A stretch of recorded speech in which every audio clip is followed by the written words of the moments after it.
Hey everyone, welcome back to the Marketing Success Summit. Again, I have another fabulous marketing expert to introduce you to. So today we have the wonderful Priscilla Hinckle. So welcome Priscilla, and thank you so much for agreeing to do this. Thank you so much. I'm glad to be here. So tell us, Priscilla, can you give us a bit of your background? Because I know you've got quite an intriguing background, which I like. And I've mentioned on your profile, just like there's some academia there and kind of teaching principles. And I guess in terms of the whole kind of online courses that are available, I feel like it's very important that people are looking at the teaching element and what people are actually learning. So maybe you could first of all give us your own background and kind of I suppose what inspired you to start doing this. Yeah, sure.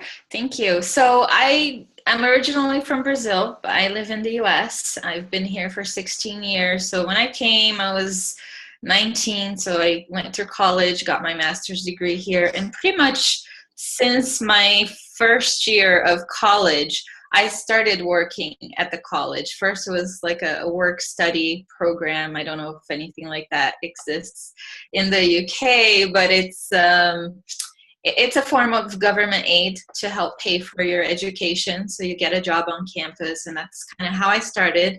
But that led to actual jobs right in the year after that. And so I started working in higher education, and that's pretty much where I stayed until this year actually, when I finally quit my job. And the last 8 years, since 2008, which was when I graduated with my master's degree, I've been doing specifically curriculum development for online programs. So prior to 2008, pretty much between 2002 and 2008, I spent those years working in administrative positions, had to do with admissions, recruiting of faculty, and different jobs like that in higher education. So I got to see a lot of different business operation sides that were really important, that taught me a lot of different business principles and administration principles. And then I got into the curriculum development side, which was really great because curriculum development is all about project management and working with other people. So whereas my other jobs had been a little bit more isolated, in that new position, once I moved into that space, it was more about collaborating with other people, working with the faculty members who were the subject matter experts to create the best online courses that we could. And at that same time, about 4 months into that job, I actually started teaching online as well, started teaching undergraduate courses for students who are in the first or second year of college, teaching them professional communications online and critical and creative thinking, I'm sorry. And so it was, during this whole time I've been teaching and creating online courses, which was really great because I got to see what it feels like to be on that end of dealing with the students, working with them, and getting a curriculum that is already made for you, because online education, at least in the United States right now, for most colleges and universities, the faculty teaching don't create that course. They get something that is already created for them, and then they facilitate the learning. They work more as facilitators than as instructors who are there lecturing and that kind of a thing. So it's a very different model, and I feel like it taught me a lot of different things, but I was tired of the way things work, and how I wasn't happy, I guess, professionally. I started at University of Phoenix, which is really the pioneer in online education. And then I moved on. I worked at Brigham Young University, and then I moved back to the Phoenix area and started working for a company that works in partnership. They're a service provider for tons of different universities across the US. So I created curriculum for a lot of different universities, working for them, and colleges. And during that time, I also created trainings and mentored a lot of faculty who were going to teach online for the first time. Mm-hmm. So it was a really interesting experience, but as I got tired of it, I just started soul searching, trying to figure out what is it that I was supposed to do. I thought about going back to school. I never really considered becoming an entrepreneur. I just thought, well, I just want a job that pays me well and that makes me happy. Because if I have to leave the house and be away from my family, be away from my kids, then I don't want to feel empty doing what I'm doing, because you spent the most of your days outside the home working. It has to be fulfilling. And so I went through a period of soul searching. I actually applied for a program at Northwestern University in Chicago and was approved. I almost went there. I was this close to moving when my husband didn't want to. So we had some disagreements, and I was like, okay, fine, I'm going to postpone it. And, I'll have them hold my spot for a semester and see what happens. And it was during that semester that I really discovered coaching. And it wasn't accidental. It was more, this program was a program in change management. And they actually offered, as part of the program, a certificate in coaching. And so once I started looking at that, I'm like, well, what if I was just a coach? Like, what if I just got the coaching certificate? And I started looking at different things. That was when I found John Maxwell, whom I had read lots of books from before and had just fallen in love with his work. I found out that he had a coaching program. And then I got involved into taking other online courses as well. And that's kind of how I fell into the space. And at the time, I never thought of being a coach as being an entrepreneur, which I think a lot of people don't. When they first start out, they're just like, I'm just going to be a coach. And then you're like, oh, wait, I'm working for myself. What does that mean? And what do I have to do? And so that was when I really started learning a lot and coming across lots of different online courses offered by regular people, not by institutions necessarily, that seemed really appealing. And I saw that there was a really big problem in this space very early on, in how courses were costing a lot of money a lot of times, but they weren't great, or they didn't provide the best experience for the students, which really does make a big difference. But how do you mean though, Priscilla? Like, in what way are they not hitting the targets, if you like? So what are they not doing in your estimation? I think it's a combination of things. I think there's a lot of things that are promised, in sales pages, sales videos. And then when you get in, you're like, that's it. I just watch a video and that's all I do. Because, college courses are kind of the opposite, because there's so much regulation regarding accessibility for people that have disabilities and different things. There's so much regulation on that. There's a real problem for video usage online for institutions. It's a very costly process to create online courses that are full of videos, because it means that they have to be accessible, and there's just a lot that goes into it. So, and actually it's getting worse now, because in the beginning, when it was just kind of starting that trend, it was people knew that, we always had the ADA regulations, the American Disability, gosh, now I forget what it stands for. Anyway, okay. ADA. We get you. The ADA rules, the ADA law. I just thought, it was there, but people didn't, because it was so new, they didn't really quite know how to implement it. And now that we're, almost a decade later into it, there's a lot more people the different institutions and just the law itself has matured to a point where, okay, now this is what you all need to be doing. And so it's becoming a lot more difficult to use video. And I think people in general, when I was creating courses, if we wanted to use video, there was a lot of planning that went into a video, for example. We would storyboard it. We would create a script for it. We were terrified of PowerPoint presentations because it was always like, oh, death by PowerPoint. And that's all you see online. You see videos that, and not all that you see, but a lot of what you see is, videos that are not planned, where people are just speaking off the cuff. So there's a lot of rambling, a lot of things that sometimes don't even really make much sense, or it's just empty words where it's not really leading you where you need to go with that information. And death by PowerPoint is a real issue. You get those videos that are very long, sometimes even an hour long, 60 minutes or close to that mark. And they're just boring PowerPoint videos. And, our brains need more stimulation than that. And so, but do you not think, though, like we'll say in terms of you go to a lecture, like just in a normal, say, university, for example, like that's 50 minutes, right?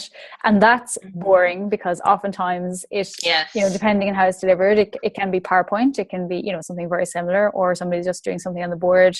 Now, typically speaking, they're obviously planned a lot better. But is it not the same? I mean, I'm just wondering, like, what's the difference that you feel is required?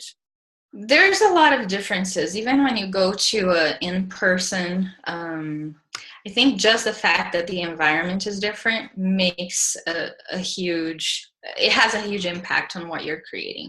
Because yes, you're right. If you go to a lecture, it is very boring. And a lot of universities, unfortunately, still use that model for their classes. But you're in a container. And, you can choose to sleep, fall asleep, or take notes, or somehow ask questions, engage in some way. But you're still in that container. And when you're online, you're not in a container. You have distractions at home or whatever place you may be at. You have notifications that pop on your screen. You have the laundry that's being done in the other room, the food that's cooking, the kids that are screaming, the dog that's barking, the neighbor that's knocking on your door.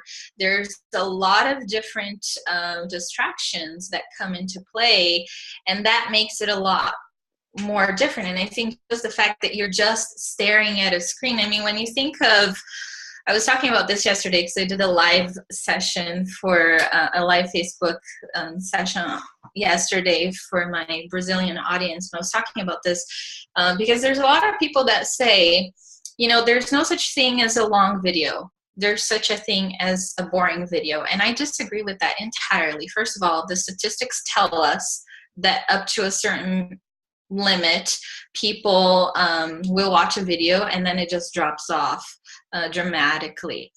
But second of all, if you even look in terms of Hollywood movies, a movie that's 2 hours long is too long. There was a time, that's why there's all kinds of explosions and different things happening in movies nowadays that go past that mark because they know they need action. If it's not full of action, people are just not going to want to watch it. And most movies, they still have some kind of a limit on how long they should be, and they are fully for entertainment purposes. You're there, you're just watching passively. But learning is not passive. When you're absorbing information to do something with it, to whether that's to grow your mindset or apply some kind of business skill that you're learning, there's nothing passive about that. You have to process that information in a way that it's going to be with you for the short and long term, or at least medium term. And then you have to put into action to see results. And so when we create videos that are just expecting people to just sit there and just watch for however long you take to spill the beans on what you're trying to teach, it's not helpful to the person on the other side of the screen. It really has to be done with some thoughtfulness, and it has to be strategic. And a lot of people think they have to put everything on video, and that's not true. You should put the most important things on video, and that's it. And and the rest, you move them into action, because otherwise you're going to lose them. And videos that are not watched all the way to the end, or that don't help people to get into action, are failing in their purpose. Well, I'm just wondering, as I'm listening to you, because I, like yourself, I've done many online courses, and I know one of them in particular, what the structure they have is there's maybe a line of videos, if you like, when you go on to the course, and the first one could be, 2 minutes. It's just an introductory one. The second one is, the start of a module. It could be 5 minutes, it could be 15 minutes, it could be 20, depending on the topic. They don't tend to have the videos any longer than 30 minutes. And I found that quite beneficial, because depending on what time you had, you could go in and say, hey, I have 5 minutes, I have 20 minutes, I'll do the longer one, I'll do the shorter one, and so on. And I personally found that quite helpful, because there was a structure to it. There was PDFs with them. They didn't have audio, as I recall. But I'm just wondering, is that the kind of format you're looking for people to structure, where it's literally broken up so people can get chunks of information, as opposed to long elongated videos and whatnot? Yes, it is. Ideally, the statistics tell us if you go past the 10-minute mark, it drops off dramatically. And what's funny? I'm using a platform right now for my online course, the new Kajabi. And they just last week told us that we can now go and see all the video stats for our courses that we have. We can look at it as an aggregate for the whole course. You can go person by person. You can go per lesson, per module. And I was curious when they did that, because I tried to make my videos as short as possible, following pretty much what I teach people to do. And it was interesting to see that in practice, those things that we know statistically held true, even for my course. The videos that I had that were up to 10 minutes long, people would watch them in one take. And once they got past that 10-minute mark, usually you could see that they watched it twice, or they watched it 3 times. And then you could see where they stopped and where they went back and started watching over. And so to me, that was just more confirmation. I knew from general statistics that that's how it goes, but it just reinforced for me that, the videos really can't be long, because people have hurried lives. They're trying to cram this into their schedule. And like you were saying, people have different pockets of time that they can do things. So the more you can think of your course, the content and how you're going to present to be as learner-centric, focused on the experience of your learner, not on your experience as a producer of that content, the more beneficial it's going to be. Okay. And I'm just wondering then, in your videos then, are you using PowerPoint? Or, what are you using to make it more interesting? No, I did not use PowerPoint. I filmed myself, and then I changed. So I made the videos dynamic, like it doesn't just stay in one position. The camera moves. We have different cuts and angles, because that's one of the things that we really need to have when you're using what we call as talking heads type videos. If it stays in one position too long, our brain just gets bored. It's how it goes. That's why you see commercials that are 30 seconds. You probably know this because you work with marketing.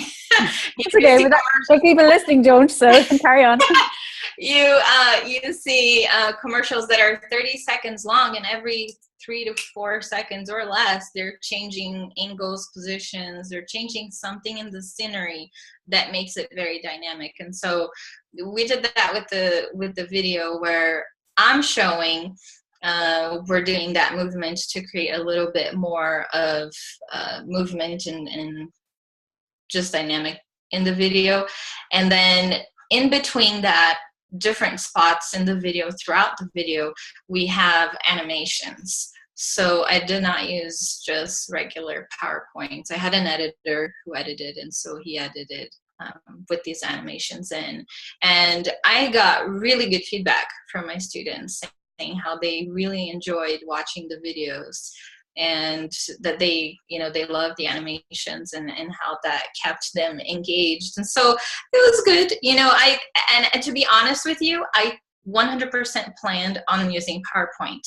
I just I wanted to do kind of a mix, but I didn't know how to do it differently. So I thought, I'm not a techie person. I'm not a video editing expert. So I thought, well, I'm just gonna do the best I can. I'm just gonna tell my editor to put these slides in between. But of course, he is a video expert, and he's like, no, let's not do PowerPoints. Let's do something else. And so then he took it upon himself to do the animations, and it just took it to a whole different level. And it was really good. I like it the way that it's been done. And it's great. I love you're being creative about it as well, using animations. And it's funny, I spoke to somebody even 3 years ago about doing that, and they were horrified that you could possibly use animations in a presentation to teach something. And so I think sometimes, it's people's expectations, and I suppose we can be subjective about things as well. But I think overall, it's about, from what I understand, if I understand you correctly, it's about holding their attention. So actually learning, so that it's not just a reflection that, yes, I have a course out there, it's 10 hours long, but people watch the first 10 minutes and fall asleep. And it's, I'm being obviously facetious here, but, but it's just the idea. So I suppose smaller segments, being more creative, to mix it up between audio, video, and PDFs. Is there anything else you would suggest to people, we'll say, in terms of online courses? Anything else they could do that's slightly different? I mean, are you a fan of Facebook groups, for example? I know a lot of them would use Facebook groups as an additional sort of way of keeping in contact with the course creator. Also, I guess, live, are you a fan of doing live, say once a week or once a month? So I'm just wondering your thoughts on those. Yeah, no, I think Facebook groups are great, and they should be used if you want to have a community, which I think most premium courses offer that, and they should, because the sense of community is a huge differential for any course, for people to actually complete what they're doing, what they signed up for. And the thing is, now we have Facebook Lives, like you mentioned, and so that's awesome, because that's something that, as you're keeping in touch with your students, it's a great way to create engagement. When I was running the last group of my course, Facebook Live wasn't available yet, so I had to rely just on posts. And so now that I'm in the middle of a launch for my third group, I'm really excited to be able to use Facebook Live, even if it's just to pop in and say, hey, hello, and have a motivational message instead of posting something as a motivational message. Because I think that when people connect with you, it makes such a big difference. And that's why I didn't really want to create videos for my course that were just strictly PowerPoint, where I didn't show up my face in any point. I didn't feel comfortable with the camera in the beginning, because that's an issue with a lot of people. They're like, oh, I don't want to film myself, and you don't have to, but I think at least if you're not going to, then just think outside of the box to think about the engagement on the other side. Because I have bought lots of different trainings where it is just the person's voice and it is just PowerPoints. And you tire very easily from watching those videos, and it's harder to create a connection with the person, because we're human beings. We like to connect, we like to see who we're talking to. So even though you may know what the face of that person looks like, while they're talking, you may be imagining them saying all of those things. I think it's harder to connect that way, and that's why I made an effort to practice videos. So I started creating YouTube videos every week, and it was very uncomfortable for me because I had never done that before, but it was so uncomfortable in the beginning. But by the time I got to actually film the videos for my course, I had already been creating YouTube videos for about 3 months. I was so much better on camera. I think just like with everything else, it's a matter of practice and getting used to it. And because my progress is palpable. If I go back to the very first video I ever created and uploaded to YouTube and look at my videos today, it's like night and day. And, I'm 1 year into it now, creating videos. So I know that it's only going to get better as I feel more confident and more comfortable with the camera.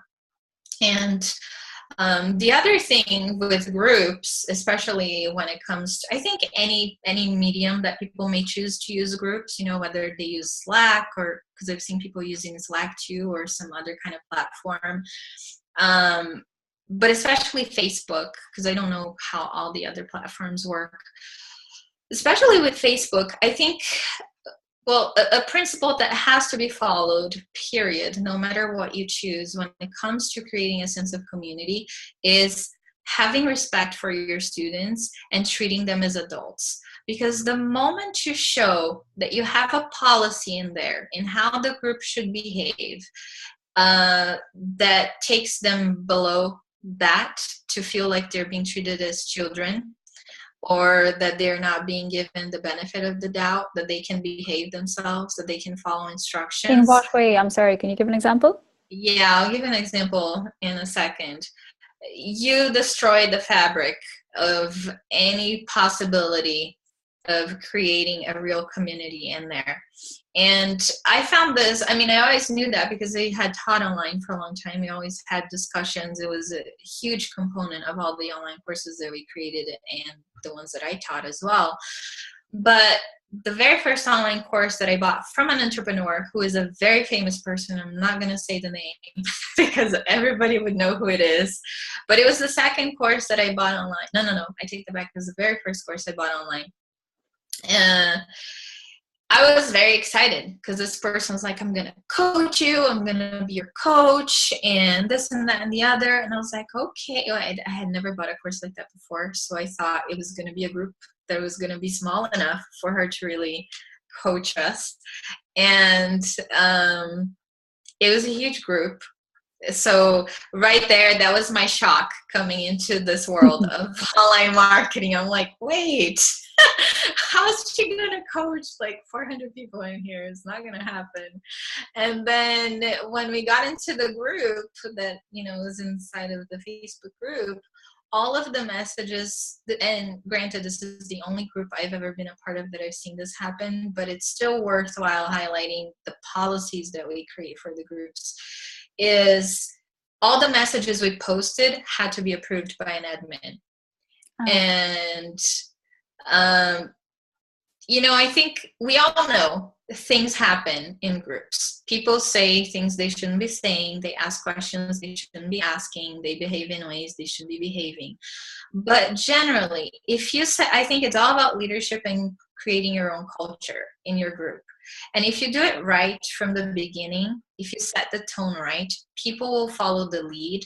And occasionally, you'll have the exception that you have to deal with. Mm-hmm. And then you treat the exception as an exception. But in this case, the feeling that everybody was left with was, she's treating us as a rule, like we're all stupid, we don't know how to behave, and they have to overlook every single post that we make. And what happened in that community very quickly was that maybe for the first week, and I'm not kidding you, for the first week, people participated. And then after that, it died completely. And I'm still in that group because I never got myself out of it, but nothing happens in that group.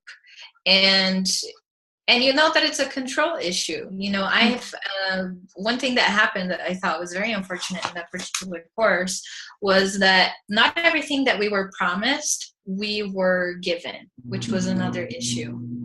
I think, and I've seen that happen in different courses as well, where people promise different things and then don't do it. That's an issue.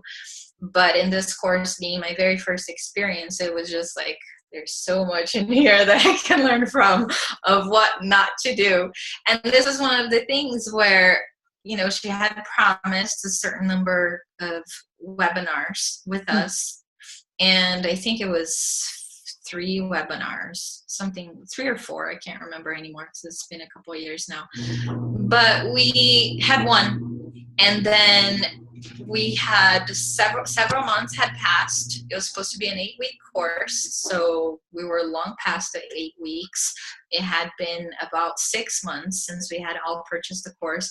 We went to the live event. There was a live event for this course.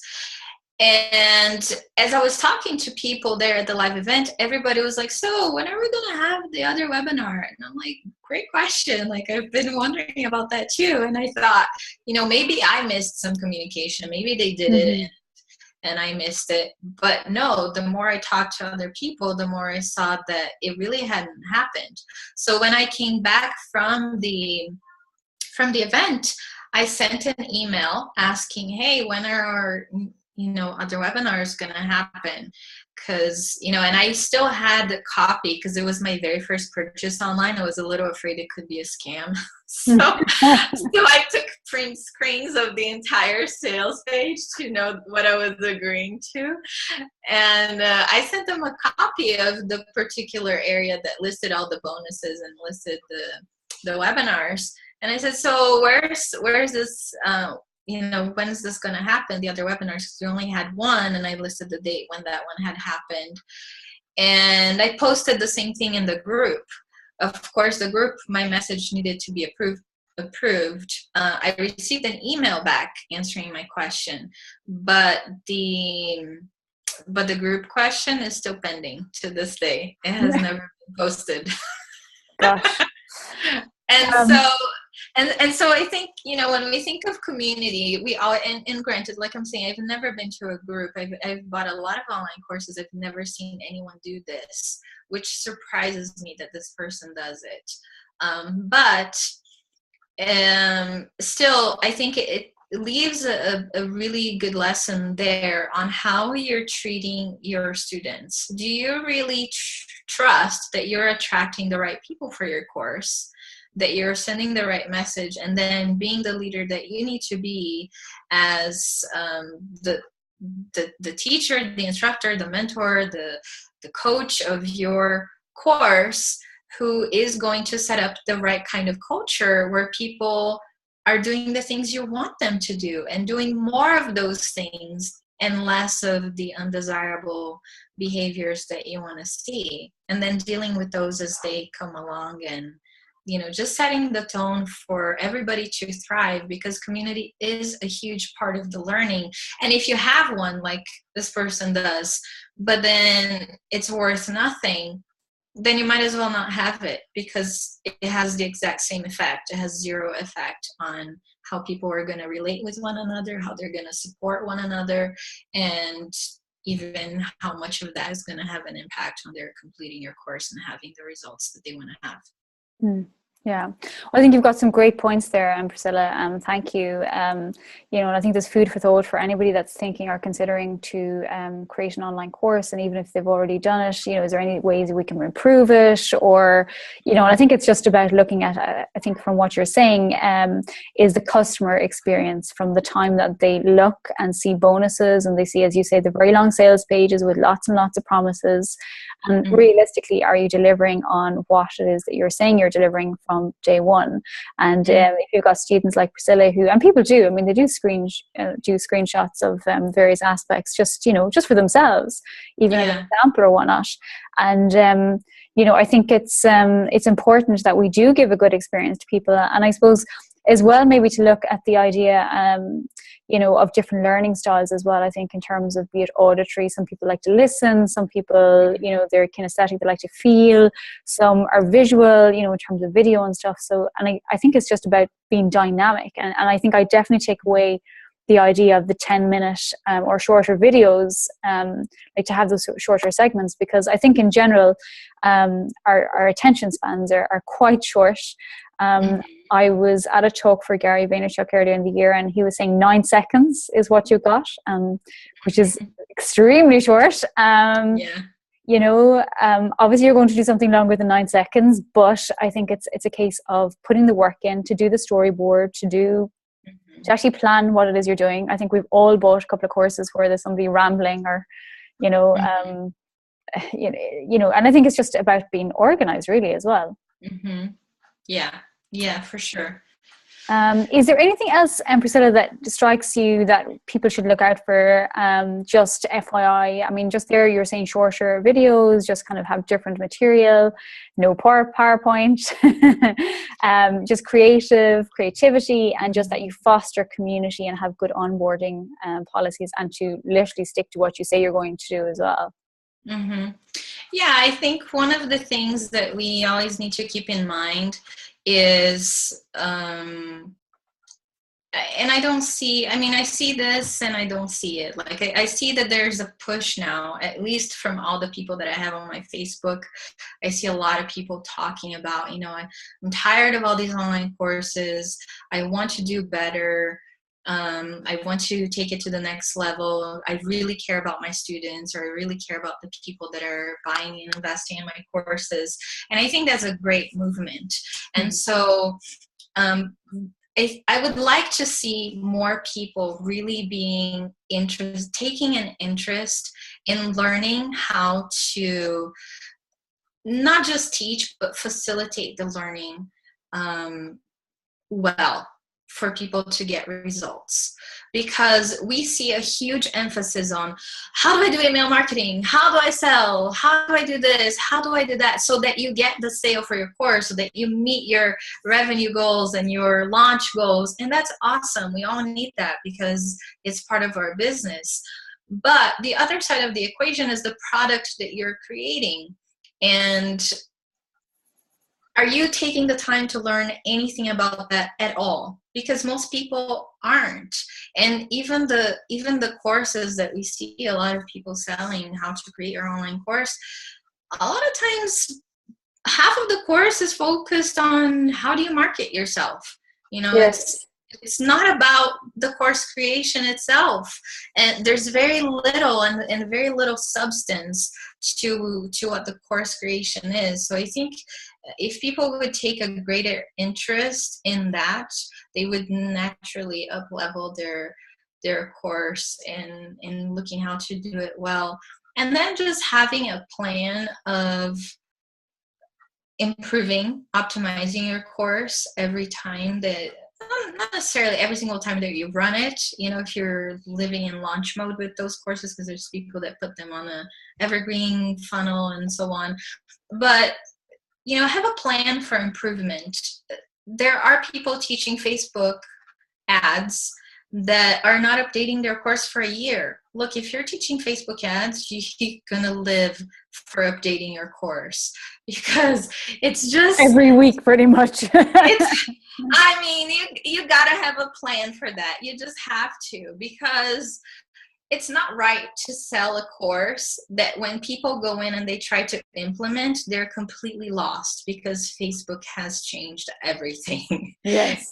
And so you're selling something that, is completely useless to people.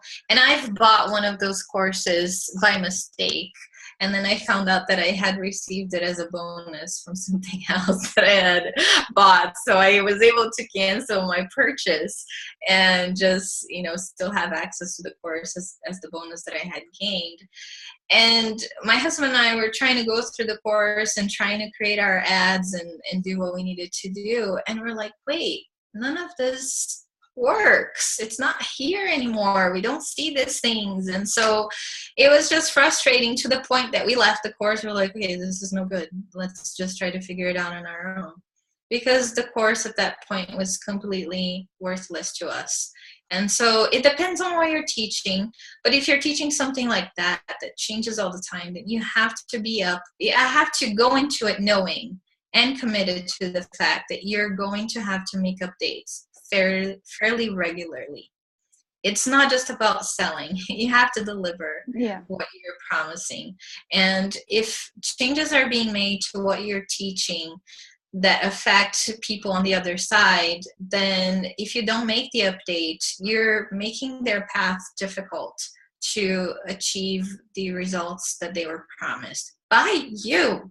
And so only that one. yes. And so you just really have to be careful with what you intend to create when it comes especially to anything related to technology and apps and that kind of a thing. For anything else, especially those that have more time proof type of concepts, you should still have a plan of improvement. You should still not want to run your course for 4 years without changing anything, because chances are during a certain amount of time, you're going to learn more about that topic yourself if you're truly an expert in it. And if you're not just a phony creating some course on something, you are going to grow in that area. You're going to learn more, and you should be passing that on to your students. And also you're going to learn a lot of information from your students' experiences on what is working for them and what is not working for them. And so I very much dislike the idea of the talk we hear so much of create it once and sell it forever. No, you don't sell it forever. You have to make improvements. You have to make your product better every single time.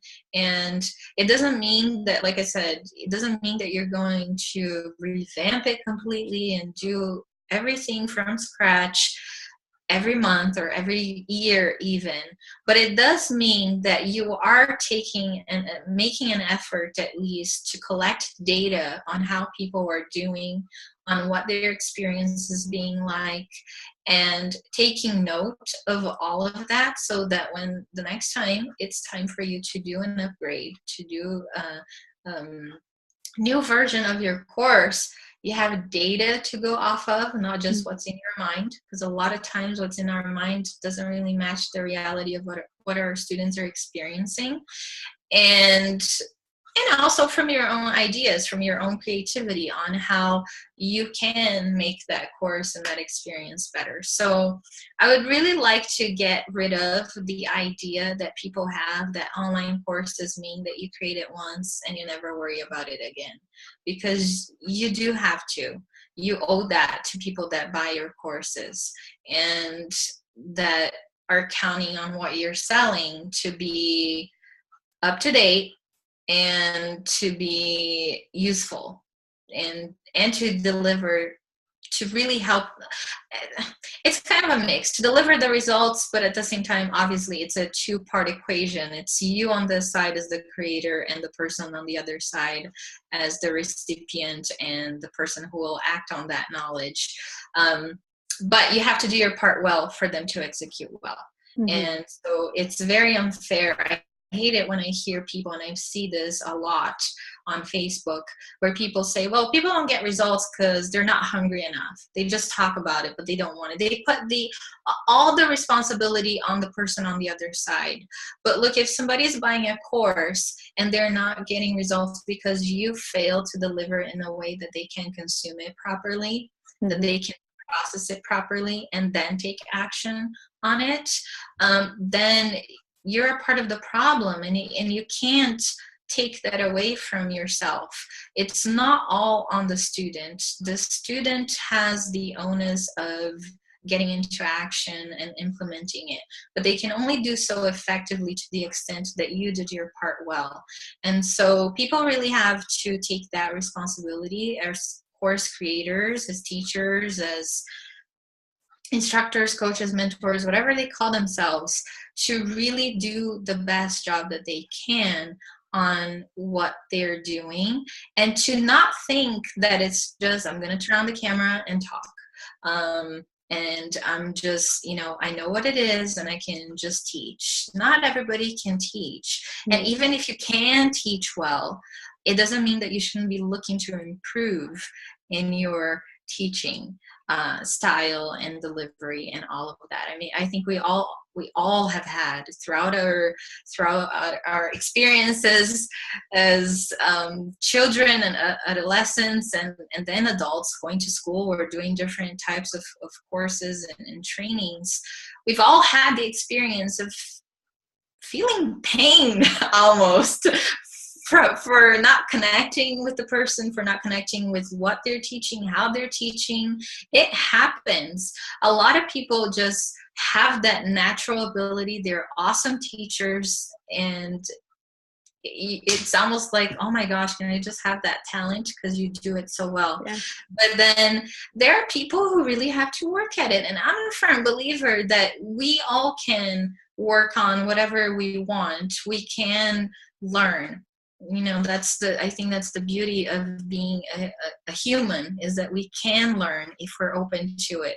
But when we go into that space and just think, I know how to do it, I've been teaching all my life and I'm really awesome at it, when you have no basis for that claim other than your own experience, and then you refuse to take feedback from people, or you don't accept the feedback when people give it to you and it's less favorable than you would like.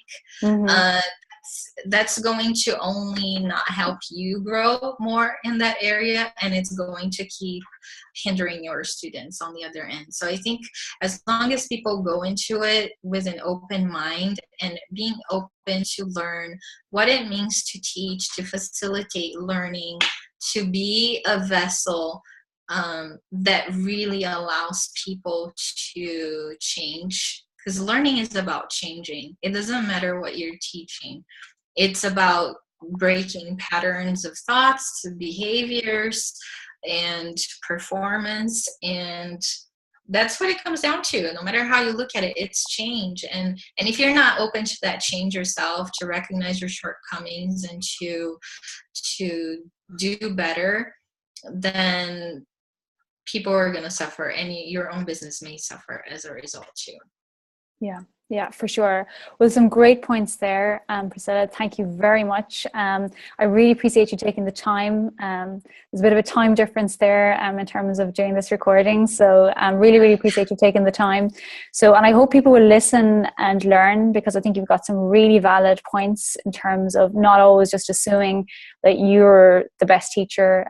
Just be always inwardly looking and outwardly looking for more information to update, to be good at what you do. And like I think you were saying, usually when people are really interested and are very much an expert in the area, they're doing that anyway, and there is that inherent sort of need to update kind of material that they put out there. But I suppose you don't have to be the same as everybody else, as in just because everybody else is doing like an evergreen program, like you say. I mean, if you're running exactly the same thing for 4 years, it's bound to get a bit dated, just even in terms of the format that you're using. And it's better for you, for your students. You'll get more referrals, you'll get more business long term. So yeah, so thank you so much, Priscilla. Some wonderful advice for people. So thank you, and thanks for being part of the summit. Yeah, no, thank you. I appreciate the opportunity.